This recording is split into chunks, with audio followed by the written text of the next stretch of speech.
Adam Ant is cutting a dash once again in the music world.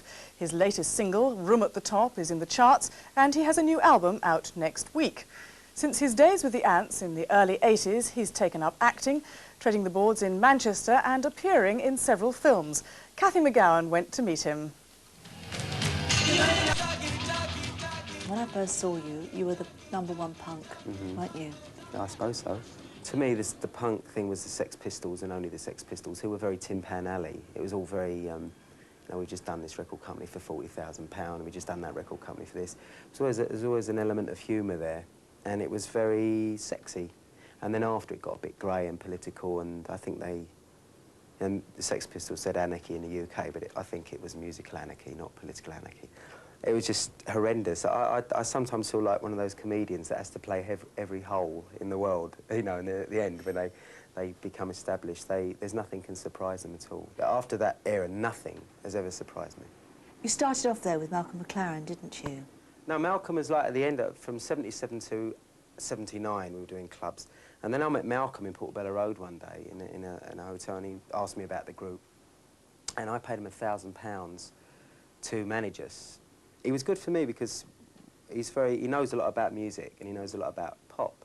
And he gave me a lot of advice then that actually took me about 8 years to find out what he was talking about. Were you a new romantic? Well, they called it new romantic. I never really liked that. That sounded like some kind of Faye Byron-esque character going, oh, I can't sing. No, it should have been, I mean, we were much more, it was just, to me, it was like I used to go to Saturday morning pictures at Swiss Cottage Odeon. And I'd seen Errol Flynn films and Superman films and Cowboys and Indian films. And the album Kings of the Wild Frontier was really, you know, it was very bold and it was heroic. And I went to Berman's and Nathan's and got David Hemmings' jacket out of Charge of the Light Brigade. And it fitted me. And I'd been experimenting with makeup for years, as you know, because I was wearing makeup in the early days. And I put the Apache stripe across my nose and had the sort of pirate jacket. The idea was that we were a bunch of pirates that had guys that had been around a mansion and robbed it all and put all the clothes on and split. And it was a combination, like the leather trousers was sort of punky. And so for me, it was very logical. It just happened to be on top of the Pops.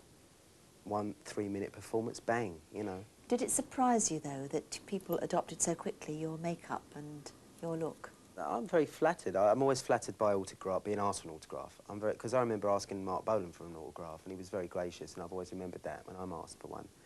I love music. I'm a music lover, so all parts of it that are to do with writing and performing and doing it, to me, is something that, you know, is a pleasure. So seeing kids doing it is a great compliment.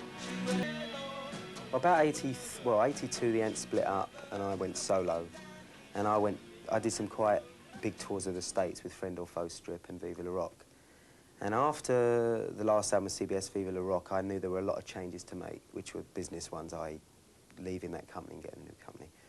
But I'd also done a play at the Royal Exchange, entertaining Mr. Sloane, a Joe Alton play, at Royal Exchange in Manchester, and I'd really enjoyed it.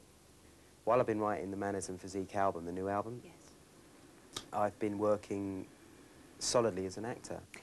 You're back in such a huge way, Adam. You've really cracked it with just the first record. Did you expect to be able to do that so quickly? I'm very pleased. I had a very interesting conversation with Adam Faith a couple of years ago. Oh, yes. Who actually said it was, you know, because I think he's the only person that's sort of been through what I've been through to a degree and made another area as an actor and also as a businessman. Yes. But he said something that I always remembered through the last few years, which was very useful. He said, it doesn't matter how long you're away, as long as you come back with the goods. Yes. And I think he was right, you know, and I kept thinking in terms of, all I've got to do is keep it simple and do what I've always done, which is write and perform to the best of my ability and just gives people something to look at. That's all I do. I think if you listen to everything outside of that, you can go off at a tangent. I'm just really thrilled. It's always nice to do it at home.